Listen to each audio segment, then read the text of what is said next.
Hello dear students, आज हम पढ़ेंगे सॉल्व करेंगे some application of trigonometry that is chapter 9 of your book की एक्सरसाइज 9.1 का क्वेश्चन नंबर 10। बिफोर सॉल्विंग हम इसको पढ़ते हैं, समझते हैं और फिर फिगर ड्रॉ करते हैं।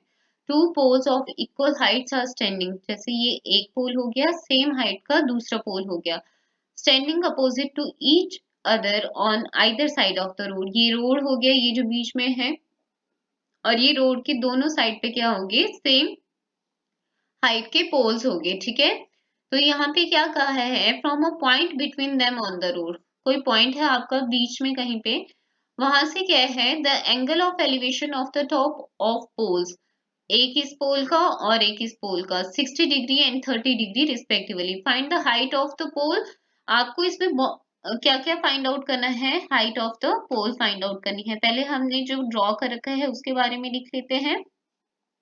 ये रोड है, ठीक है, और ये कितना है, टोटल 80 मीटर वाइड दिए है ये आपका विड्थ ऑफ रोड। आप लिख सकते हो विड्थ ऑफ रोड। तो ये टोटल कितना है आपके पास, 80 मीटर है, ये यहाँ पे दिया। यहाँ पे ये क्या है, हाइट ऑफ पोल, इसको हम एच मान लेते हैं, इसको हम यहाँ पे लिख लेते हैं कि ये क्या है, हाइट ऑफ पोल गिवन है। हाइट ऑफ पोल, यहाँ पे हाइट ऑफ पोल कितनी है, h मीटर। ठीक है, उसके बाद कहा है कि यहाँ पे आपका, यहाँ पे कोई पॉइंट है इन बिटवीन द रोड, जिससे यहाँ पे दोनों टॉप्स का कुछ एंगल बन रहा है। मतलब कि आप सपोज कर लो कि आप कहीं किसी पॉइंट पे हो और वहां से एक पोल को भी देख रहे हो, दूसरे को भी देख रहे हो। तो एक पोल से तो आपका क्या बन रहा है, 30 डिग्री का एंगल बन रहा है, और दूसरे पोल से कितना बन रहा है, 60 डिग्री का एंगल बन रहा है। आपको यहाँ पे हम नाम दे देते हैं, अगर ए बी सी डी ई। ठीक है, तो यहाँ पे अगर ये वाला डिस्टेंस अगर हम निकालें, ये वाला, इसको हम x मान लेते हैं। लेटर से ये क्या है, x है, तो ये क्या हो जाएगा, 80 माइनस x हो जाएगा। ऑब्वियस है, क्योंकि टोटल आपकी 80 थी यहाँ पे दी हुई वैल्यू, तो ये कितना हो जाएगा, 80 माइनस x हो जाएगा। तो यहाँ पे ये कितना है, यहाँ से यहाँ तक ये है x मीटर, और ये कितना हो जाएगा, 80 माइनस x मीटर। तो हमें कहा है कि you have to find the height of the pole and the distance of the point from the poles.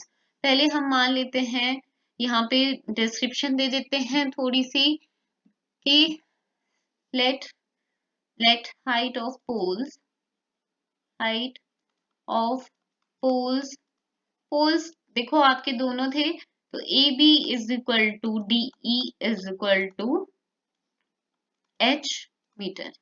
ठीक है, उसके बाद width of road, width of road is equal to कितनी है, 80 मीटर।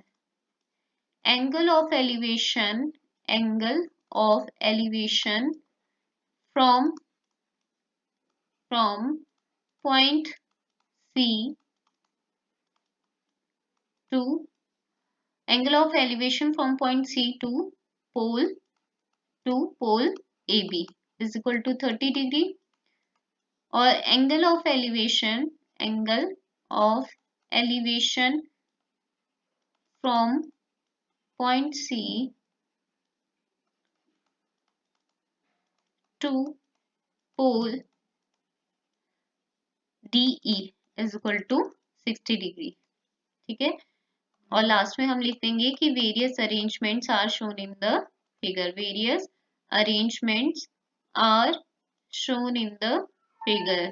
ठीक है, फिर उसके बाद शोन इन द फिगर, उसके बाद हम सॉल्व करते हैं इसका मैथमेटिकल पार्ट। हम ले लेते हैं, पहले देखो हमारे पास कुछ भी गिवन नहीं है यहाँ पे, मतलब कि एग्जैक्ट हमें कोई भी वैल्यू दी है, तो हम लिख लेंगे in triangle A B, in right angle triangle A B C. हम ए बी एच की वैल्यू फाइंड आउट कर लेते हैं यहाँ से, A B upon B C. ना हमारे पास यहाँ पे ए बी गिवन है, ना हमारे पास AC BC गिवन है, तो ये बना perpendicular upon base which is equal to tangent, और इसमें हमने 30 डिग्री का एंगल लिया था, तो ये आ गया 1/√3।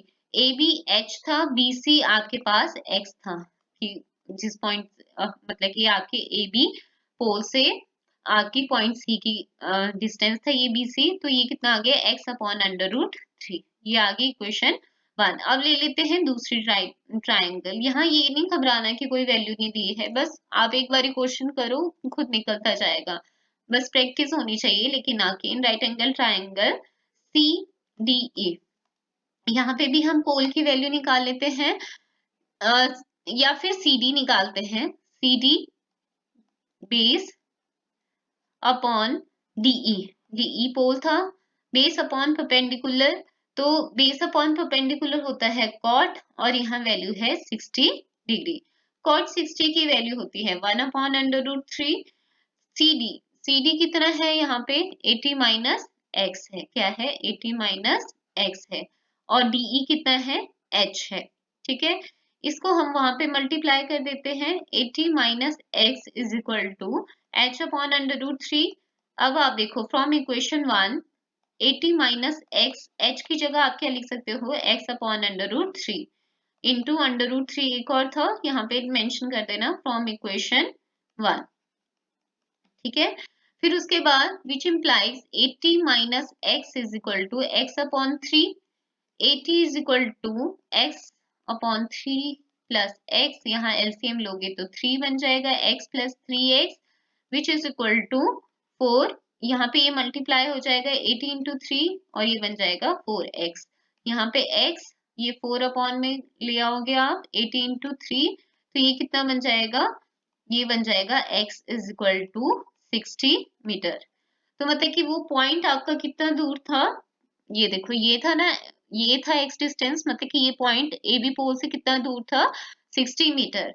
Put x is equal to 60 metre in equation 1, 60 metre in equation 1। आपने सब्स्टिट्यूशन मेथड तो पढ़ ही लिया होगा, सब्स्टिट्यूशन मेथड का पार्ट है ये, आपको वीडियो भी बना के दी है सब्स्टिट्यूशन मेथड पे। तो h is equal to 60 metre upon 3/√3, sorry, इसको हम रेशनलाइज कर लेंगे, h is equal to 60 √3 into √3 upon √3 metre. h is equal to 60 √3 upon √3, 3 cancel हो जाएगा, तो h कितना आ जाएगा 20 √3। आपको √3 की वैल्यू पुट करके करना है क्वेश्चन सॉल्व, तो वेल एंड गुड, नहीं तो इतना भी काफी है। तो हम लिख लेंगे therefore height of poles is equal to, कितनी थी height of poles 20 √3 metre, and height distance, जिस तरह क्वेश्चन में पूछा है हम वैसे ही लिखते हैं, distance of the point from the pole, distance of the point from pole A B, from pole A B कितना था x मीटर, और x की वैल्यू कितनी आई 60 मीटर। तो दूसरे पोल से क्या हो जाएगी 80 minus 60, distance of the point from pole कौन सा पोल था यहाँ पे आपका DE, कौन सा पोल था DE is equal to 80 minus 60 metre which is equal to 20 metre. तो ये था आपका क्वेश्चन नंबर 10 एक्सरसाइज 9.1 का। मिलते हैं नेक्स्ट वीडियो में नेक्स्ट क्वेश्चन के साथ। Till then keep learning.